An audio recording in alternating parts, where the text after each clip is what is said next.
जो है वो हम जॉर्ज जूल के मीनिंग को डिस्कस करने के साथ हम लीच के 7 टाइप्स ऑफ मीनिंग को डिस्कस करेंगे।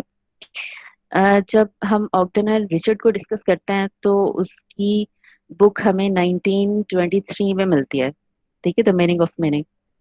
और जब ब्लीच की बुक आई तो तब 1974 में उसका फर्स्ट एडिशन आया, और उसके बाद 1981 में भी उसकी बुक जो है उसका एक एडिशन आया।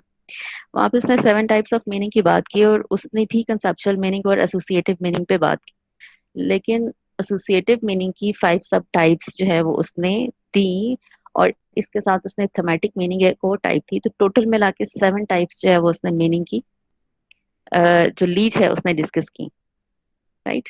तो उस यही हमारा आज टॉपिक है, इसको हम डिस्कस करेंगे कि जो जॉर्ज यूल है उसने जो 2 मीनिंग हमें कंसेप्चुअल और एसोसिएटिव दिए, तो वो कितने रिलेट करते हैं हमारे लीच के मीनिंग के साथ जो कि 7 टाइप्स हैं, और किस तरह से अगर वो डिफरेंस में आते हैं तो डिफरेंस में कैसे आता है।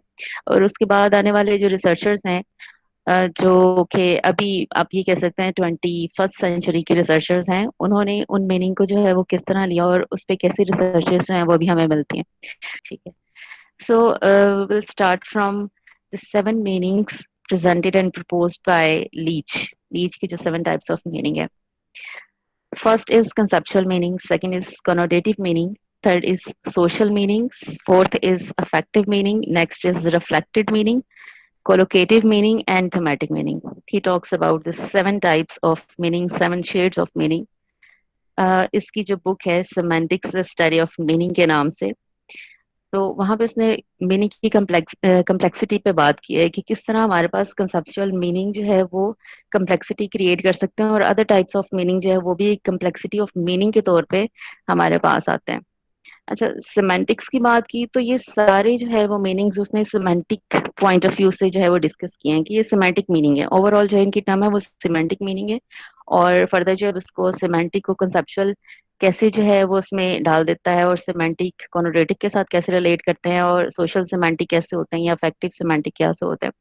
और फिर हम ये भी साथ साथ डिस्कस करते जाएंगे कि क्या ये मीनिंग जो है वो सिर्फ सिमेंटिक्स तक ही लिमिटेड रहते हैं, या फिर कहीं ना कहीं से ये ब्रेक होके प्रिग्मेटिक्स में शिफ्ट हो जाते हैं।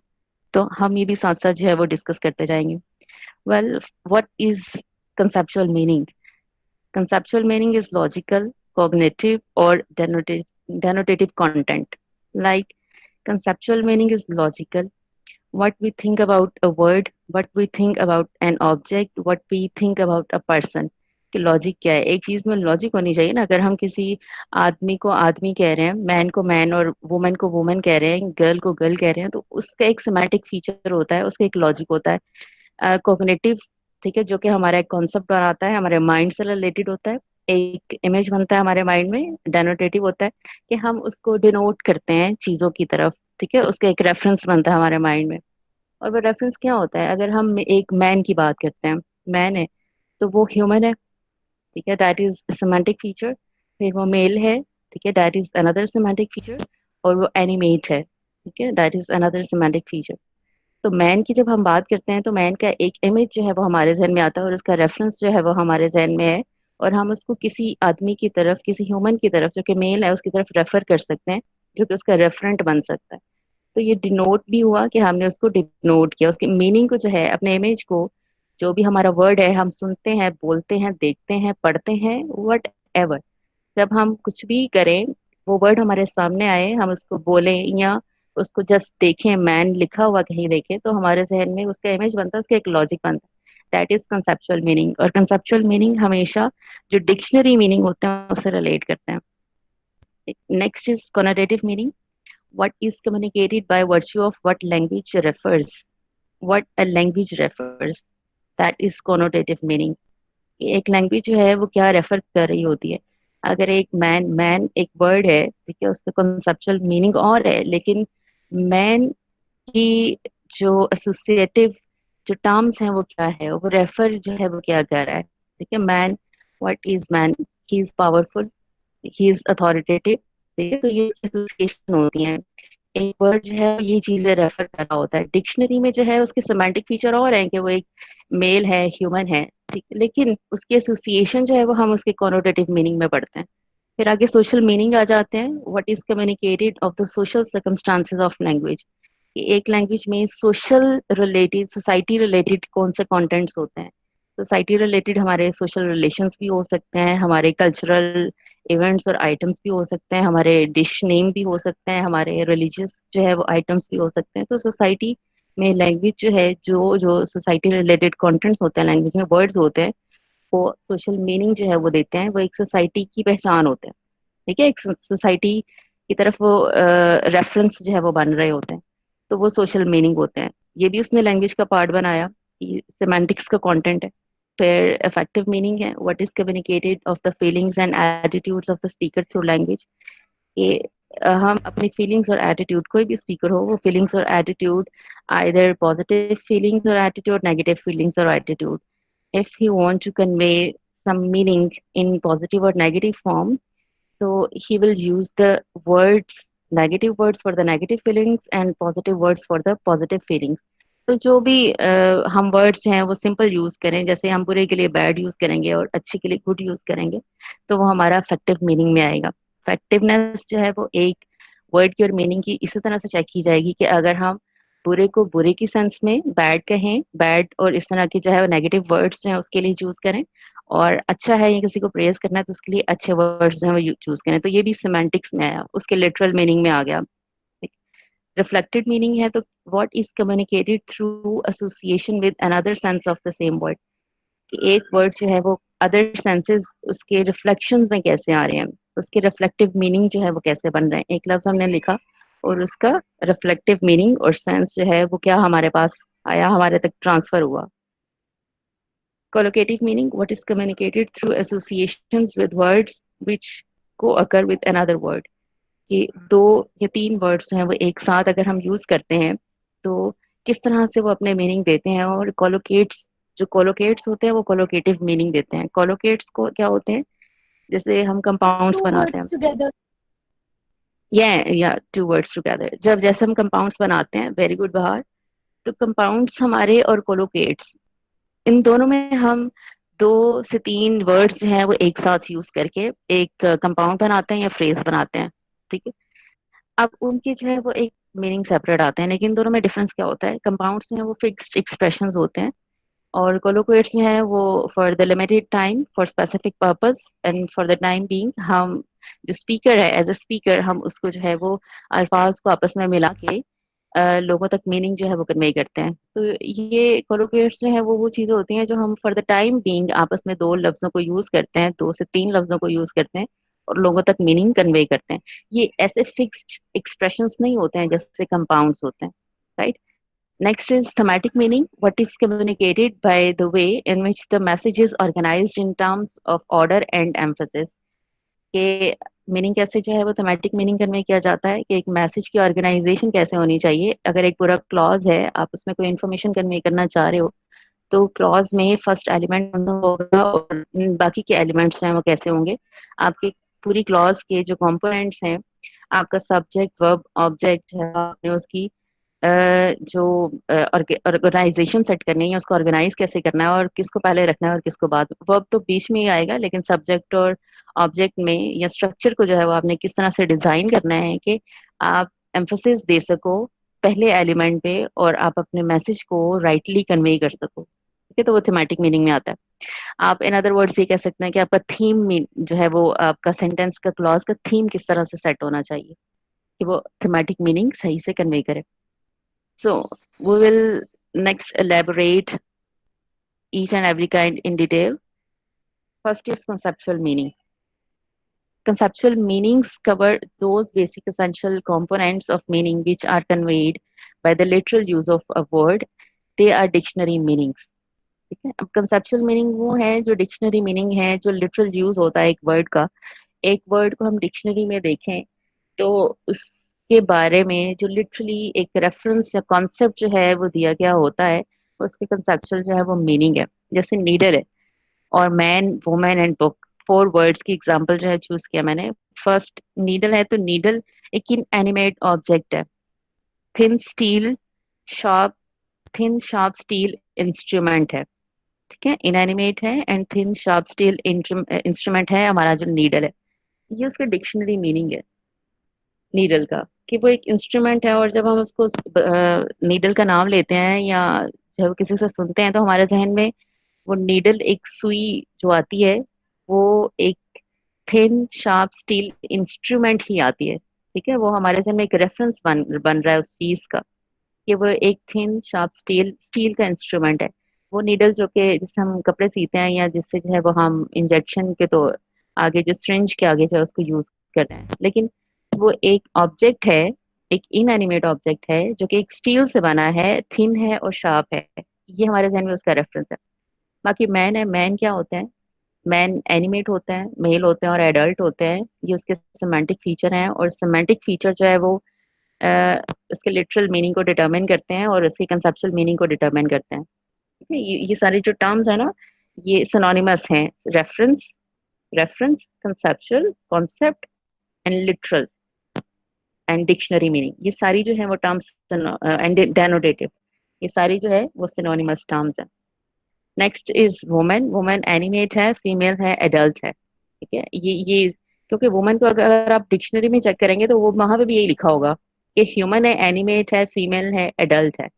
फिर बुक है तो बुक इनएनिमेट है, वहां पे आपको बुक का जो सिनोनिम हो सकता है वो वॉल्यूम भी नजर आए कि वो एक वॉल्यूम है। वॉल्यूम क्या है? अ बल्क ऑफ पेजेस है। ठीक है, अ वॉल्यूम ऑफ पेजेस है, पेजेस का एक बल्क और वॉल्यूम है, ये बुक है। तो ये इसके बाकी सारे हम जब सिमेंटिक फीचर्स चेक करते हैं कि इसके कॉन्सेप्ट हमारे जहन में या रेफरेंस हमारे जहन में कैसे सेट हुआ हुआ है। मतलब अगर हम एक और वर्ड ले लें और चेयर लें, चेयर हमारे जहन में पता है कि चेयर क्या है। ठीक है, एक लकड़ी की या प्लास्टिक की हो सकती है चेयर, और चेयर दिखती कैसे है, उसकी बनावट कैसे होती है। ये डिफरेंट तरह की चेयर्स जो हैं उनके जब नाम डिफरेंट हो जाएंगे, इजी चेयर, रिवॉल्विंग चेयर, तो वो किस किस तरह की दिखेंगी, हमें उन सब का कॉन्सेप्ट है। और जब वो नाम हमारे सामने आएंगे तो हमारे जहन में उसका रेफरेंस और इमेज बन जाएगा। लेकिन हम किसी टेबल को चेयर नहीं कहते हैं। क्यों नहीं कहते हैं? इसलिए कि हमें पता है कि चेयर कैसी दिखती है और टेबल कैसा दिखता है। ठीक है, हमने एक ऑब्जेक्ट देखा ना, जैसे बच्चे स्टार्ट से कैसे देखना शुरू करते हैं, वो ऑब्जेक्ट देखते हैं और उनको हम उनके साथ साथ उनके नाम बताते जाते हैं, वो नाम उनकी जो मेमोरी है उसमें फिक्स्ड होते जाते हैं। ठीक है, वो फिर उनकी विकेबलरी और मेमोरी जो है वो इस तरह से बनती है, और कॉग्निशन इस तरह से डेवलप होती है कि हम उनको चीजों को हाथ लगा लगा के या पॉइंट आउट कर करके बताते जाते हैं कि ये ऑब्जेक्ट है, ये इसी तरह से लैंग्वेज जो है वो हमारे और मीनिंग हमारे जहन में सेट हो चुके हैं। एक इमेज हमारे जहन में सेट हो चुका है, चीजों का इमेज हमारे जहन में और वो मीनिंग जनरेट करते हैं इस तरह से। राइट, और ये उसके कॉन्सेप्ट होते हैं। जैसे जॉर्ज शोल की बुक से मैंने एक टेबल ली है सिमेंटिक फीचर्स का, कि किस तरह वर्ड्स जो है हम उसको उसके कॉन्सेप्ट को डिटरमिन करते हैं उसके सिमेंटिक फीचर्स के अकॉर्डिंग, कंसेप्चुअल मीनिंग को डिटरमिन करते हैं। टेबल है को, गर्ल, वुमेन, बॉय, मैन।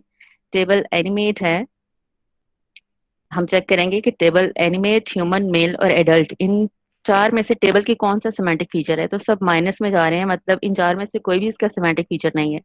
हम काउ में काउ को चेक करेंगे कि काउ का एनिमेट, ह्यूमन, मेल और एडल्ट चारों में से कोई सिमेंटिक फीचर है। तो यस, एनिमेट है, ह्यूमन नहीं है, मेल नहीं है, but cow is adult also. फिर गर्ल में से चेक करेंगे तो गर्ल एनिमेट है, ह्यूमन भी है, मेल नहीं है और एडल्ट नहीं है। फिर वुमन है तो वुमन एनिमेट है, ह्यूमन भी है। ठीक है, फिर वुमन मेल नहीं है बट एडल्ट है। तो इसमें थ्री सेमेंटिक फीचर्स हैं उसके आ रहे हैं। बॉय में भी ये नेक्स्ट थ्री आ रहे हैं। ठीक है, बस एडल्ट जो है वो उसमें मिसिंग है, लेकिन मैन में जो है वो चारों फीचर्स आ रहे हैं, प्लस का साइन दे रहा है। उसमें चारों जो है वो सेमेंटिक फीचर्स आ रहे हैं। वेल, एसोसिएटिव मीनिंग है। Associative meanings have associations or connotations attached to a word. They are contextual meanings. Associative meaning, like we have certain association and connotation attached to a word.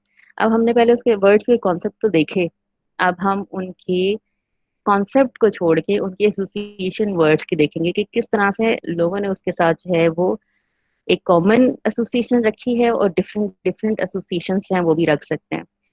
And they are also called contextual meaning. तो जब हम contextual meaning की बात करेंगे तो हम ये भी देखेंगे कि कॉन्टेक्स्ट तो सेमांटिक्स से हट जाता है ना। सेमांटिक्स तो आपको ये है कि एक वर्ड की आपने जो उसकी कॉमनैलिटी है उसकी तरफ ही रहना है।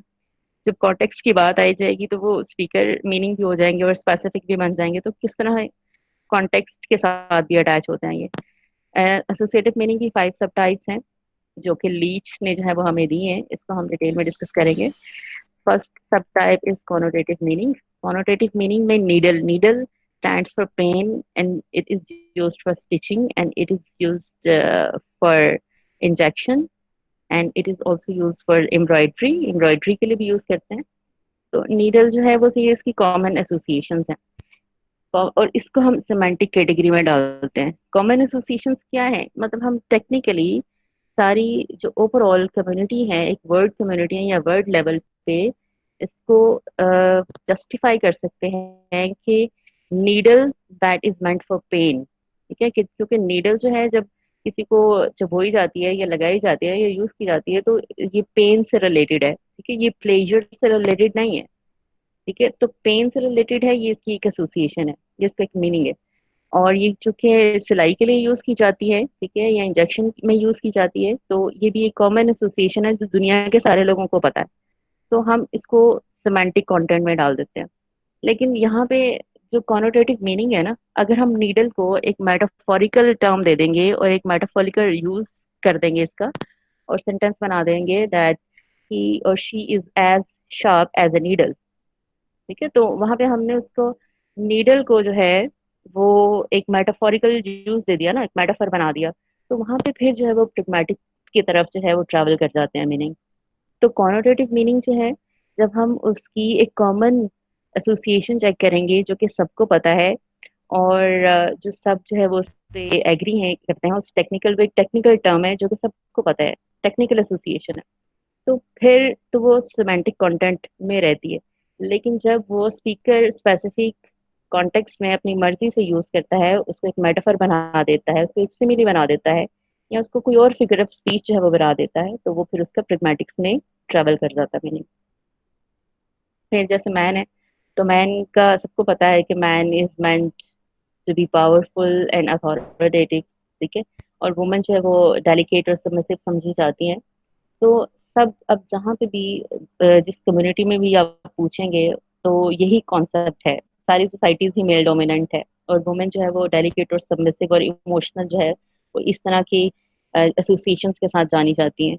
लेकिन अगर इसके ऑपोजिट कोई मैटर है, ठीक है, वुमेन जो है उसको पावरफुल कहा गया है, या तो हो सकता है वो किसी स्पेसिफिक कॉन्टेक्स्ट में बात हो ना, मतलब कोई मूवी चल रही हो तो मूवी में एक वुमेन जो है उसकी पावर दिखाई गई हो, और किसी ड्रामा में दिखाई हो, किसी नॉवल में जो है वो बताई गई हो, तो वहां पे एक स्पेसिफिक कॉन्टेक्स्ट सेट होगा और स्पेसिफिक राइटर या स्पीकर ने जो है उसके बारे में बात की होगी, तो वो प्रैग्मेटिक्स में चले जाएंगे फिर, कि आपने अदरवाइज बात कर दी, जो कि रिनाउंड नहीं है, जो कि कॉमन नहीं है, जो कि टेक्निकली जो है वो कुछ लोग उसको एक्सेप्ट नहीं करेंगे, और कुछ लोगों के अलावा बहुत सारे लोग भी उसको एक्सेप्ट नहीं करेंगे। मतलब वुमन डेलिकेट और सबमिसिव है और मैन पावरफुल और अथॉरिटेटिव है, ये तो एक कॉमन अप्रोच है, एक टेक्निकल अप्रोच है, हम लोगों को कन्विंस कर सकते हैं इस टेक्निकलिटी पे। लेकिन अगर हम अदरवाइज बात कर रहे हैं और वुमन को पावरफुल और अथॉरिटेटिव कह रहे हैं, तो वो फिर किसी जगह की क्वीन ही हो सकती है, या फिर किसी मूवी में कोई करेक्टर ही हो सकता है। सारे लोग तो उसको एक्सेप्ट नहीं करेंगे ना, तो हम उसको उसकी कॉमनैलिटी को जज नहीं कर सकते, वो फिर कॉमननेस में नहीं आती है। तो वो एक कॉन्टेक्स्ट स्पेसिफिक कॉन्टेक्स्ट के साथ अटैच हो जाती है। फिर बुक है हम सबको पता है कि वो नॉलेज के लिए, लर्निंग के लिए, एजुकेशन के लिए यूज होती है। तो ये उसकी एसोसिएशन है। Book A bulk of pages है, एक वॉल्यूम है, ये उसका डिक्शनरी डेफिनेशन है, डिक्शनरी मीनिंग है, जो कि एक कॉन्सेप्ट है। ठीक है, जो हमारे जहन में आता है कि बुक किस तरह बनी होती है। लेकिन बुक नॉलेज के लिए यूज होती है, लर्निंग और एजुकेशन के लिए यूज होती है, ये उसका एसोसिएटिव मीनिंग है। ठीक है, उसके साथ नॉलेज की एसोसिएशन अटैच की जा रही है, लर्निंग और एजुकेशन की एसोसिएशन अटैच की जा रही है। जैसे मुस्लिम है, तो मुस्लिम की एसोसिएशन क्या है? मुस्लिम मुस्लिम एक मैन है ना, एक ह्यूमन हो सकता है, या तो एक आदमी होगा, या औरत होगी, या बच्चे होंगे। मुस्लिम डिक्शनरी मीनिंग तो उसका ये मुस्लिम जो है a person who goes to मस्जिद। ठीक है, ये हो सकता है। और मुस्लिम ऑफर्स प्रेयर, एक मुस्लिम है वो ऑफर्स प्रेयर, ऑफर नमाजें पढ़ता है, मस्जिद जाता है, या उसकी कुछ स्पेसिफिक लिमिटेशंस हैं रिलीजन के हवाले से, और इस्लाम इस्लाम उसका जो है वो रिलीजन है। तो ये सारी उसकी एसोसिएशंस हैं जो सब जानते हैं। हिंदुओं का क्या एसोसिएशन है हमें पता है। ठीक है, कि हिंदू मजहब जो है वो मंदिर मंदिर उसके साथ एसोसिएट होता है। फिर जो क्रिश्चियन है वो उसके चर्च जो है वो एसोसिएशन होते हैं उसके। तो इस तरह डिफरेंट एसोसिएशन हम सब कॉमन है, सबको पता है। और पॉलिटिक्स है तो पॉलिटिक्स जो है वो that is considered a dirty game, domestic conspiracy. अच्छा, इसका कंसेप्चुअल मीनिंग अगर हम पॉलिटिक्स का देखें ना, अगर डिक्शनरी में मीनिंग देखें तो ये it's kind of activity, it's a kind of field. एक फील्ड है और एक एक्टिविटी है। जैसे कि बाकी है, जैसे सेमांटिक्स हो सकता है, ये भी एक फील्ड है, जैसे बाकी सारी फील्ड्स हैं, मैथमेटिक्स है। तो पॉलिटिक्स भी जो है वो एक फील्ड है, ठीक है। लेकिन इसकी एसोसिएशन जो कॉमन हो चुकी है वो क्या है? डर्टी गेम है। सब कहते हैं कि politics is a dirty game, ठीक है। फिर डोमेस्टिक कॉन्स्पिरेसीज को भी हम पॉलिटिक्स है उसके साथ एसोसिएट कर देते हैं। तो ये सारी हमारी कॉमन एसोसिएशन है जो हम पॉलिटिक्स को देते हैं। अच्छा, यहाँ पे एक आर्टिकल है आपका जो कि 2007 में एक Alan Keith Alan Monash University Australia का है ये। इस पर्सन ने 2007 में एक आर्टिकल लिखा, ठीक है। आज से 13-14 साल पहले की बात है। तो उसने प्रिग्मेटिक्स ऑफ कॉनोटेशन पे बात की है। प्रिग्मेटिक्स प्रिग्मेटिक्स ऑफ कॉनोटेशन, ठीक है। अब प्रिग्मेटिक्स ऑफ कॉनोटेशन से एक कॉनोटेशन हमारे पास आती है, एक वर्ड हमारे पास आता है, और किस तरह उसकी प्रिग्मेटिक्स जो है वो डिफर कर जाती हैं।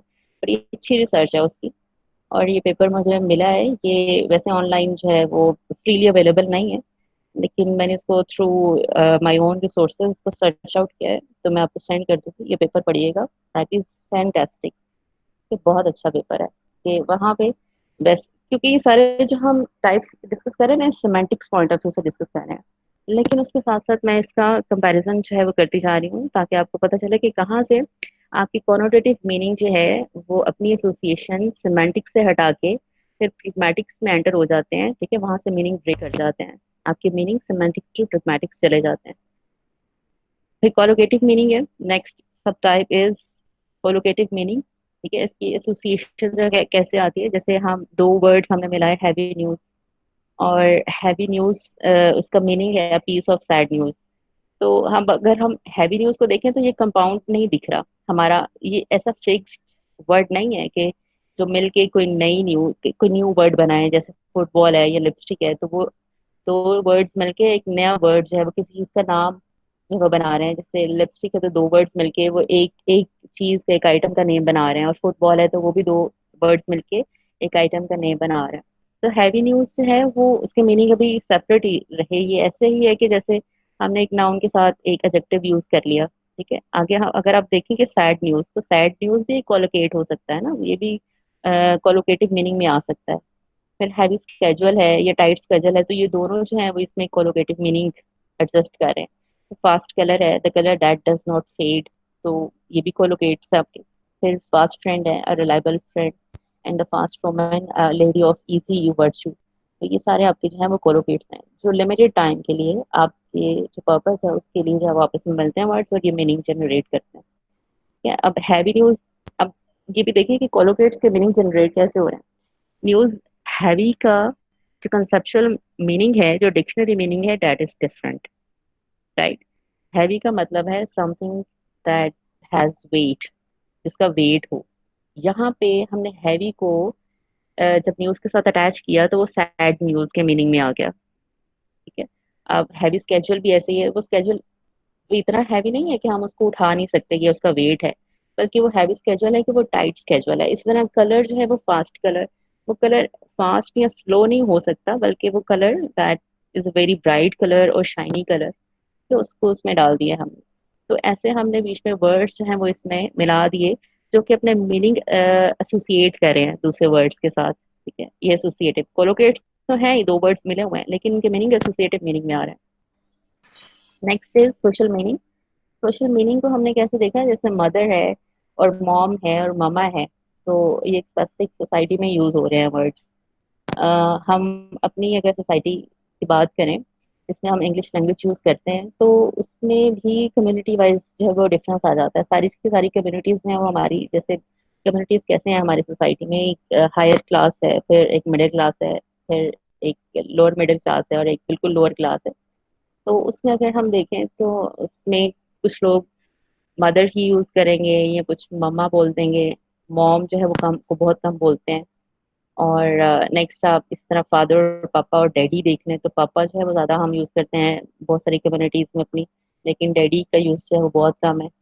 तो इस तरह से जो है लैंग्वेज हमारी अपनी नहीं है, लेकिन फिर भी हमने दूसरों की लैंग्वेज लेके वहाँ की जो सोसाइटी है, सोसाइटी रिलेटेड टर्म्स हैं वो यूज की। लेकिन जो उनकी सोसाइटी है, जो वेस्ट सोसाइटी है, उसमें ये सारी टर्म्स यूज होती हैं। और जो mother, photo, father and going to, ये वर्ड्स हैं, ये फॉर्मल हैं, ये हमें डिक्शनरी में मिलेंगे। लेकिन जो दूसरे वर्ड्स हैं वो हमें डिक्शनरी में नहीं मिलेंगे। पापा, डैडी, सेल्फी, और मॉम, मम्मा एंड गोना, ये सारे क्लोकियल स्लैंग या चाइल्ड लैंग्वेज से रिलेटेड है, ये हमें डिक्शनरी में नहीं मिलेंगे।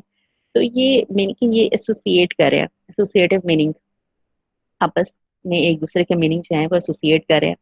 ये 2 से 3 वर्ड्स हैं जो कि आपस में एक दूसरे से मीनिंग एसोसिएट कर रहे हैं, और ये सोशल मीनिंग जो है प्रोड्यूस कर रहे हैं। और डिक्शनरी में एक word, society related word different तरीके से आ रहा है, और जब सोसाइटी में दूसरे से रिलेटेड वर्ड यूज हो रहे हैं तो वो डिफरेंट तरीके से आ रहा है। तो ओवरऑल जो है वो ये सोशल मीनिंग प्रोड्यूस कर रहे हैं। और इफेक्टिव मीनिंग है, तो इफेक्टिव मीनिंग हमने देखा था कि जो स्पीकर का एटीट्यूड है, अगर वो अपना इमोशन शो करना चाहता है, किसी तरफ नेगेटिव इमोशन है या पॉजिटिव इमोशन है, तो वो उस तरह के वर्ड्स भी यूज करेगा। तो यहाँ पे जो सेंटेंस लिखा है, they are vicious, tyrant and villainous reprobation, तो कोई बड़ा ही लोगों को, ये स्टैंड्स फॉर सम पीपल, तो लोगों के लिए जो है वो बड़े ही नेगेटिव इमोशंस को एक्सप्रेस किया जा रहा है। कि कुछ लोग हैं जो विशस भी हैं, टायरेंट भी हैं, विलेनस भी हैं, और रिप्रोबेशन है कोई। Reprobation means that is a group of people which is rejected by God. ये रिलीजियसली रिजेक्टेड है वो लोग। तो रिप्रोबेशन जो है वो एक ऐसी रेस है, एक ऐसे लोगों का ग्रुप है जो कि religiously, which are religiously rejected और रिजेक्टेड बाय गॉड। ठीक है, तो उसको विशस भी कहा गया है, टायरेंट और विलेनस भी। अगर पॉजिटिव इमोशंस शो किए जाने होते तो डेफिनेटली वहाँ पे गुड, फ्रेंडली, इस तरह के वर्ड्स जो है वो हम यूज कर सकते थे। तो अफेक्टिविटी वर्ड्स की इसी तरह से आ रही है कि एक वर्ड को हम उसके लिटरल मीनिंग के अकॉर्डिंग जो है वो यूज करें। विशेष का डिक्शनरी भी मीनिंग जो है वो इसका नेगेटिव ही आएगा, और टायरेंट का भी नेगेटिव आएगा, और विलनेस जो है उसका भी नेगेटिव ही आएगा। तो affective meaning they are very simple, कि आप पॉजिटिव फीलिंग है तो पॉजिटिव वर्ड्स यूज करें, नेगेटिव फीलिंग है तो नेगेटिव वर्ड्स यूज करें। फिर रिफ्लेक्टेड मीनिंग आते हैं। तो इसमें जैसे वर्ड है क्रॉनिक ब्रोंकाइटिस, तो आप क्रॉनिक से जो है वो क्या मीनिंग रिफ्लेक्ट कर रहा है, that this is a kind of disease in a very bad condition. Chronic है ना, ओल्ड है, तो ओल्ड मतलब बहुत पुरानी है, इतनी पुरानी है कि it is in a very bad condition, it is not curable. ठीक है, कि क्योरेबल नहीं है, बहुत बुरी कंडीशन में है, बड़ी पुरानी है, क्योरेबल भी नहीं है। तो क्रॉनिक से हमारी ये मीनिंग रिफ्लेक्ट करें। फिर माई डियर कार, अगर हम अपनी कार को डियर कह रहे हैं या माई डियर ड्रेस कह रहे हैं, तो डेफिनेटली वो एक्सपेंसिव होगा। ठीक है, उससे रिफ्लेक्ट करें। अगर आप इसको कहते हैं, it is it is my dearest dress and I like this dress very much, ठीक है, तो उसका मीनिंग रिफ्लेक्ट ही करा होगा कि इट इज वेरी प्रिटी। ये ड्रेस जो है वो either it is very beautiful और either it is very expensive, कि या तो ब्यूटीफुल होगा तो इसलिए आपका डियरेस्ट ड्रेस है, ठीक है, या फिर बड़ा एक्सपेंसिव होगा कि आप उसको खोना नहीं चाहते हैं और उसको यूज करना चाहते हैं। तो ये मीनिंग रिफ्लेक्ट करे। फिर आपका कैप्शंस आ जाती हैं, जैसे हमने ये पढ़ा था कि इसका एक स्कोप है कि कमर्शियल ऑर्गेनाइजेशन जो हैं वो एक लिंग्विस्ट को हायर कर सकते हैं कि इस तरह वो अपने प्रोडक्ट्स की और आइटम्स के टाइटल्स जो हैं वो चूज करें, और अपनी एडवर्टीजमेंट्स हैं वो सेट करें।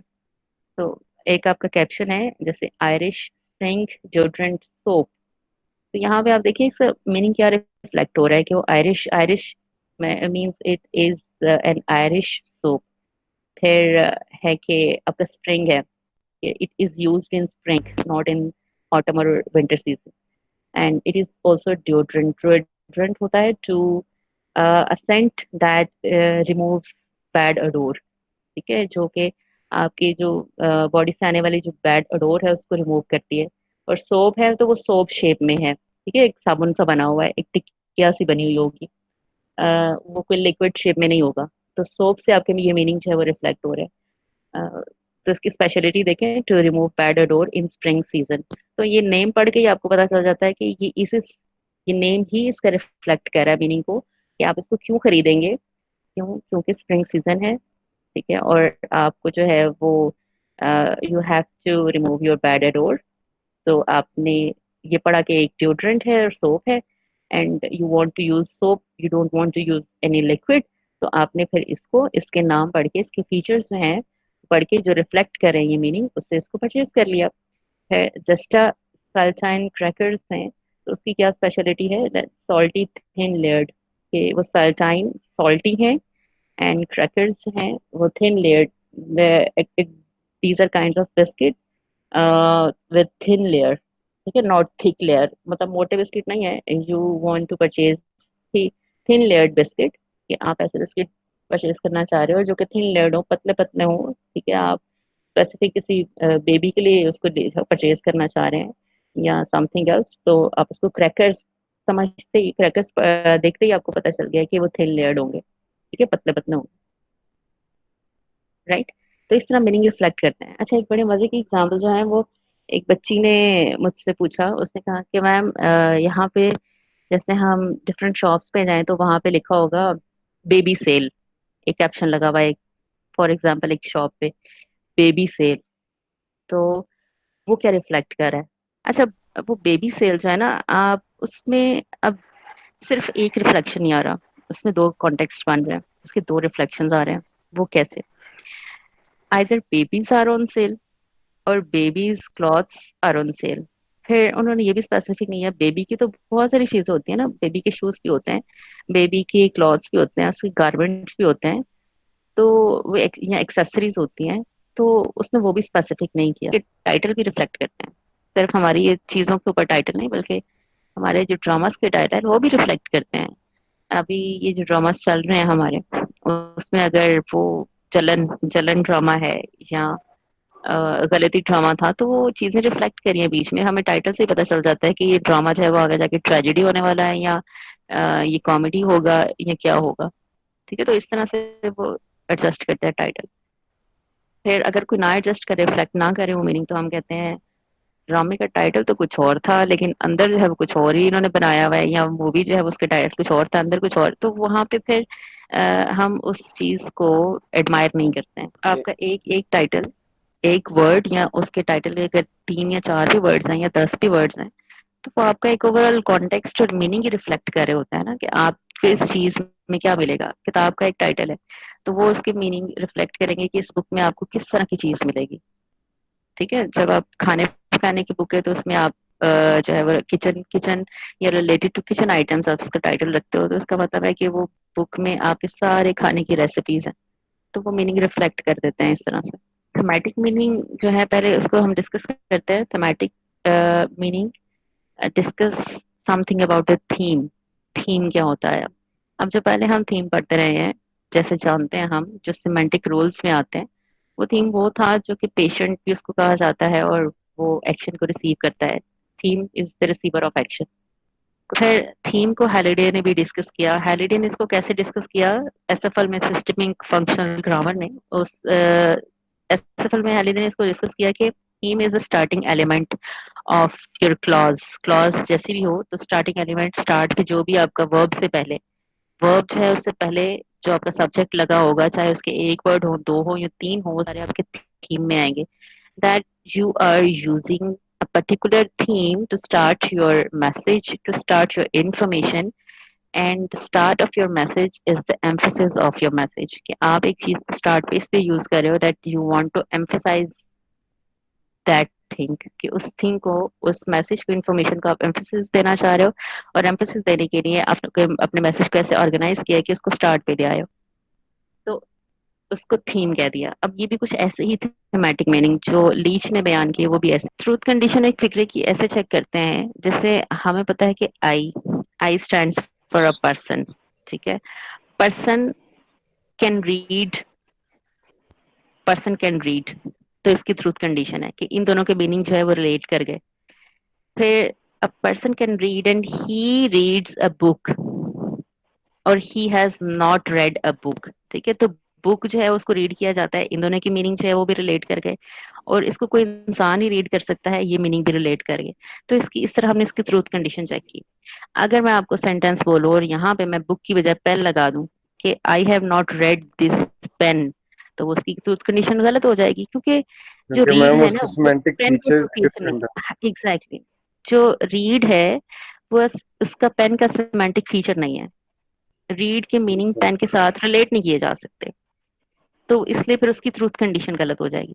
अगर मैं यहाँ पे लगा दूं और मैं कह दूं that an animal has not read this book yet, तो एनिमल जब लगाऊंगी तो वो इसकी ट्रूथ कंडीशन फिर भी गलत हो जाएगी, क्योंकि जो बुक रीडिंग होता है that is not meant for animal, वो उसकी सेमेटिक फीचर एनिमल के साथ मैच नहीं करते, क्योंकि एनिमल पढ़ भी नहीं सकता, और अगर वो पढ़ नहीं सकता तो किताब पढ़ना तो बहुत दूर की बात है। हम ये डिस्कस करें कि ये डिफरेंट सेंटेंसेस, चार फिक्रे हैं, ये एक जैसा मीनिंग दे रहे हैं, इसकी ट्रूथ कंडीशन भी सेम है, ठीक है, इसकी इंफॉर्मेशन भी सेम है, लेकिन इसका स्ट्रक्चर जो है वो डिफरेंट है।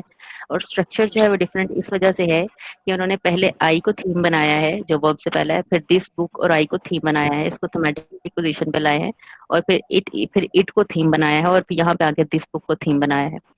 ये इन्फॉर्मेशन इसने पहले आई क्यों स्टार्ट पे रखी, फिर दिस बुक स्टार्ट पे क्यों रखी, इट स्टार्ट पे क्यों रखी, या दिस बुक फिर स्टार्ट पे क्यों रखी, ये नीचे वाली एग्जाम्पल से आपको क्लियर हो जाएगा कि अगर सवाल आपसे पूछा जाता है, कोई आपसे ये पूछ रहा है when will you have an outing, ठीक है, तो उसका पर्पज ये है कि वो व्हेन जानना चाहता है, कब जाओगे आउटिंग के लिए, तो आप जो है वो टुमारो को पहले रखोगे और आप उसका आंसर करोगे, अपने मैसेज कैसे ऑर्गेनाइज करोगे कि अपने इन्फॉर्मेशन देनी है कि कब जाओगे, तो आप कहोगे टुमारो, इट इज टुमारो, ठीक है, या ओनली टुमारो, या it is tomorrow, I plan I plan to have an outing, ठीक है, कि टुमारो का प्लान है मेरा, तो वो टुमारो व्हेन जानना है ना उसने, तो व्हेन उसका जो फोकस है, आपने टुमारो पहले लगा दिया।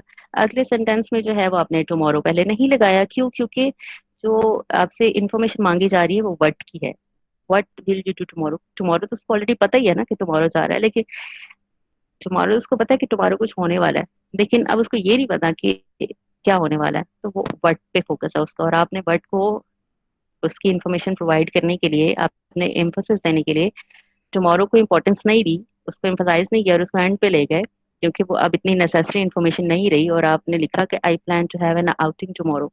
और अगर आप इस सेंटेंस को इस तरह भी बनाते ना, an outing I have to plan tomorrow, an outing को स्टार्ट पे ही लगाते exact, an outing I have to plan tomorrow, तो वो भी आपका सेंटेंस क्लियर होता, बल्कि वो इससे भी ज्यादा अच्छा होता, क्योंकि आप वर्ड को इनिशियल लेवल पे, फर्स्ट लेवल पे जो है वो एड्रेस कर रहे हो, वहां पे उसका आंसर कर रहे हो। अब ये कॉन्वर्सेशन में भी होता है ऐसा, और वैसे भी आप अगर अपनी कोई सिंगल टेक्स्ट भी लिखते हो, कोई ऐसे लिख रहे हो या स्टोरी लिख रहे हो, तो उसमें आप वर्ड्स और इन्फॉर्मेशन एडजस्ट करते हो कि कौन, अब सेंटेंस जब पिछला सेंटेंस किस तरह से था, उसकी इन्फॉर्मेशन कैसे आ रही थी, और उससे रेलिवेंट जो है वो अगली इन्फॉर्मेशन कैसे बननी चाहिए, ठीक है, जैसे आप अपने प्रोनाउंस यूज करते हो कि पीछे हमने अली यूज किया था तो आगे ही यूज करना है, वो एक सीक्वेंस बन जाता है, इस तरह आपने पहले इन्फॉर्मेशन कैसे यूज की, फिर बाद में इन्फॉर्मेशन आप कैसे यूज करोगे, या तो फोकस आपका ये है कि आप सेंटेंस इसलिए यूज कर रहे हो, उसमें वर्ड्स ऐसे एडजस्ट कर रहे हो जो आपको इन्फॉर्मेशन पूछी जा रही है, जो मोस्ट नेसेसरी इन्फॉर्मेशन है, तो आपने उसको थीमेटिक पोजीशन पे रख दिया, ठीक है, उसको पहली इनिशियल पोजीशन पे जो है वो रख दिया।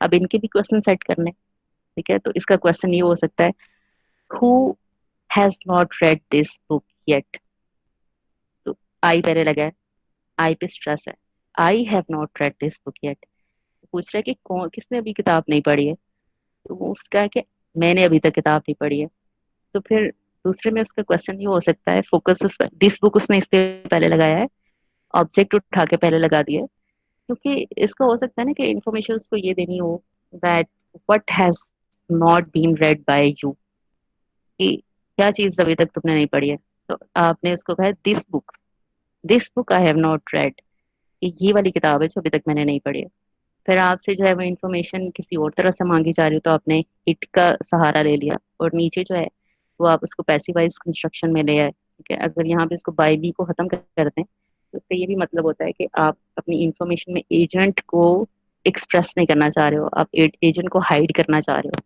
तो आप सिर्फ एक्शन का बताते हो कि एक्शन हो गया है, किताब पढ़ी जा चुकी है, लेकिन किसने पढ़ी है, अब उसको अगर बाई मी हटा दो तो आपने उसको हाइड कर दिया। तो ये इस तरह जो है वो डिमांड्स होती हैं हमारी, कि हम कौन सा मैसेज, कौन सी इन्फॉर्मेशन, कौन सा मीनिंग कैसे एडजस्ट करते हैं।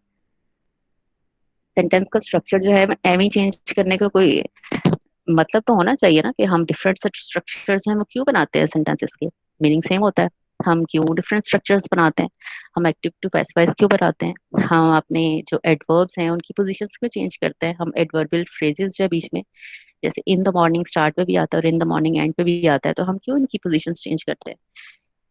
दो ही मकसद हो सकते हैं, कि अपनी लैंग्वेज को, अपनी टेक्स्ट को स्टाइल देने के लिए, उसका प्लेजरिज्म, उसको रिफ्रेश करने के लिए, और रिफ्रेश जो है वो क्यों करना है, क्योंकि आप अपने मीनिंग और इंफॉर्मेशन, जो मैसेज की मीनिंग है, इसको आप इम्पोर्टेंट समझते हुए स्टार्ट पे रखना चाह रहे हो और एंड पे रखना चाह रहे हो, ये आपकी डिमांड होती है, ठीक है, आपकी इंफॉर्मेशन और मैसेज की। एक नॉवल का हमें टीचर कह दें कि नॉवल का थीम बयान करो, तो वो थीम बयान करना तो और बात होती है ना।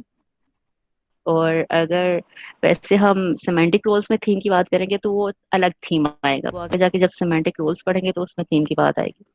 अच्छा, इसमें एक और मुझे बड़ी एग्जांपल याद आ रही है। जैसे अक्सर आपसे, चले मैं पूछती हूँ आपसे कि आपने असाइनमेंट क्यों नहीं बनाई अभी तक, तो या ये पूछती हूँ कि आपने असाइनमेंट बना ली है, तो आप आगे से मुझे हाँ या ना करने की बजाय आप कहते हो मैं घर में बड़ा काम था, फिर शादी पे जाना पड़ गया, तो ये, और बड़ी लंबी ना आपने 5 मिनट की डिस्कशन कर दी, और 5 मिनट में आपने ये नहीं बताया कि आपने असाइनमेंट बनाई है कि नहीं बनाई। तो फिर मैं आपसे कहती हूँ कि come to the point and tell me either you have completed your assignment or not।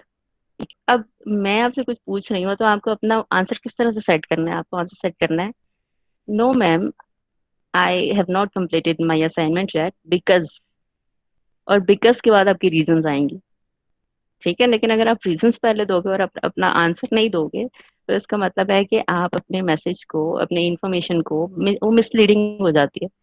फिर वो हम कहते हैं ना, don't beat about the bush and come to the point. ऐसा हमारा डेली रूटीन में बहुत ज्यादा होता है। हम क्यों जो है वो लैंग्वेज को सही तरह से यूज नहीं कर पाते, क्यों? क्योंकि उसमें इंफॉर्मेशनल स्ट्रक्चर जो होता है, जो थेमेटिक स्ट्रक्चर जो हमारा होता है, उसमें भी मिस्टेक्स होती हैं, वो भी गलत होता है, कि हम एग्जैक्ट आंसर नहीं करते क्वेश्चंस का, हम इंफॉर्मेशन को उस तरह से एडजस्ट नहीं करते, हमें हम समटाइम्स ये आइडिया ही नहीं कर पाते कि एम्फोसिस जो है वो हमें किस एलिमेंट पे देना है, किस कंपोनेंट पे देना है, ठीक है। फिर वो देर भी लग जाती है, फिर वो मिसलीडिंग भी हो जाती है, फिर कन्फ्यूजन, सबसे बड़ी बात कन्फ्यूजन क्रिएट होती है।